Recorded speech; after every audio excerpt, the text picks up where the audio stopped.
Melanie here with Sunshine Cruising Yachts, and you might be asking yourself, what is a spaghetti market? It's not to be confused with the spaghetti model of hurricanes that we're all kind of used to and dreading this time of year. But very simply, the way I explain it to people is when you're cooking spaghetti and you throw a bunch of it at the wall to see if it's done and see what sticks. So that's what buyers are doing right now. And if you're trying to sell your boat, it can be a really frustrating thing. You have probably about, I don't know, 3 to 4 times the buyers that you might have in a different market. So there are a lot of boats on the market. There are buyers who know that is technically a buyer's market, and there are buyers that are hunting for a bargain. So they will make offers. A lot of times they'll have offers on multiple boats. Again, it's just throwing something at the wall to see if it sticks. They'll do surveys on multiple boats. And during the typical offer process, this is something that can hold your boat up or hold the sale of your boat up if, let's say, it's under contract and waiting for a survey, and you've got 5 other buyers who might be interested. So what's happening is very similar to the market in 2016, right? Where we've got sort of a good deal of international strife. We've got a mini recession, and all the COVID boats from the post-COVID boom are on the market, and we've got a lot more boats on the market. But that doesn't mean that your boat won't sell. So here are a few things to keep in mind. Of course, when you're choosing a broker and when you're trying to sell your boat. We've been focused on the Boat Buying Basics series lately. So I just want to step out of that a minute and talk to buyers. So let's go. I saw somebody on a Facebook forum today, and I had to chuckle a little bit because he was selling his boat by owner, and he had put it on Facebook Marketplace and pulled it off because he was so frustrated with the amount of non-serious responses that he was getting. Now, this in itself is a good reason to hire a broker. Let us deal with those non-serious responses because we deal with them all day long. You'd laugh if you heard some of the things that we hear. But this is a good time to be realistic about the price of your boat. One way to do this, of course, is to talk to a broker. Now, you can look at what's on the market. You can look at, similar boats, and you might see that they're listed at, an average selling price of X. But what you're not seeing is what they're actually selling for. The traditional sort of, accepted number is that a boat will sell for about 10% less than asking price. And that's a comfortable number for a lot of people.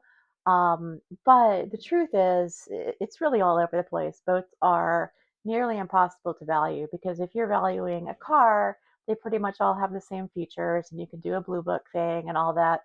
There really is no blue book for boats because you're selling the hull and everything that's attached to it. And that might be the basic electronics that it came with in 1980, or it may be an entire new B&G suite that, cost you 15 grand, and, all those things add value.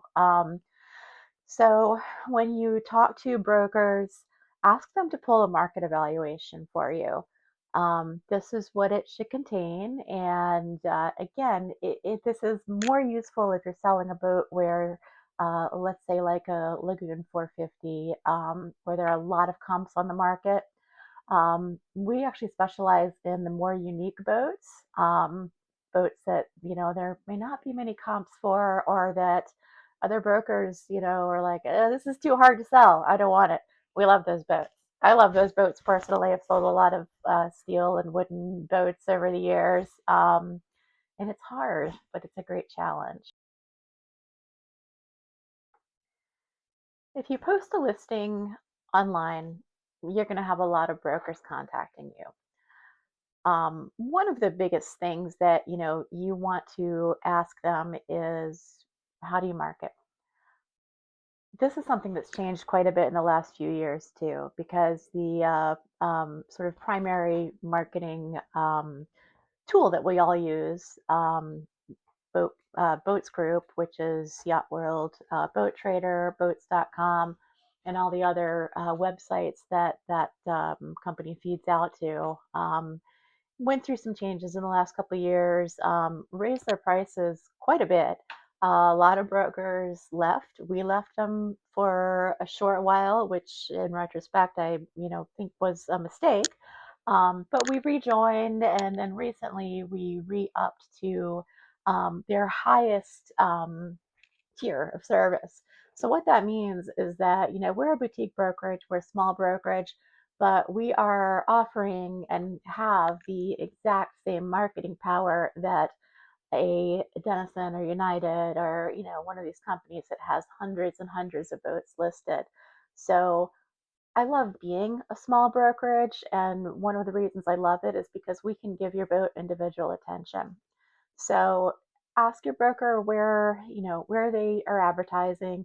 You will find that a lot of brokerages have Yacht World, but they're still on the minimum tier with it. So maximum tier gives you marketing reports. Now we talked about reports as far as how to price a boat, but once your boat's listed, your broker should be showing you these reports on a regular basis. Now, whether that means they pull it monthly and send it to you, or just give it to you when you ask, these reports are really excellent because they show you overall impressions, which is the amount of times that your boat has popped up in somebody's search. So they looked for sailboats between 40 and 50 feet with full keels.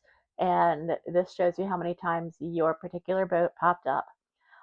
Then you get a click rate. So that's how many times they said, hey, that boat looks cool, and they clicked on it.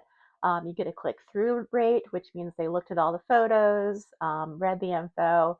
And then, of course, how many contacts you get from that. And the process from clicks to contacts, of course, is, a very big difference. But you can look at these, and a skilled broker can look at these and say, okay, this is a little bit less than we'd like to be seeing, so let's do a price drop. Make sure that your broker is keeping your listing dynamic. I have a real pet peeve against what I call stale listings, and nobody likes to think that their listing might be stale.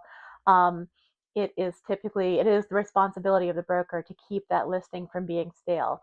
So even if your price drop is small, when a broker comes to you and says, "Hey, let's consider a price drop," instead of kind of reacting negatively and being like, "Oh no," um, do a small one, because that, the people will get notified if they have your boat, on a saved list. They'll get notified that there's a price drop. It'll come up when they're, browsing recent price drop. Other things, to keep listings from being stale, change the photo every once in a while, change the cover photo. I call it the glamour shot. Make sure that your broker is doing 3D tours and video tours. And these are, again, sort of techie things that not a lot of people are comfortable doing or know how to do, but they're sort of the minimum in terms of a listing. Listings with videos get about 50% more clicks than listings that don't have videos.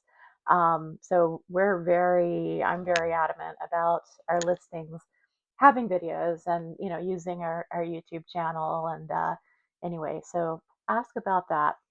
Not enough to just put a listing up on Yacht World.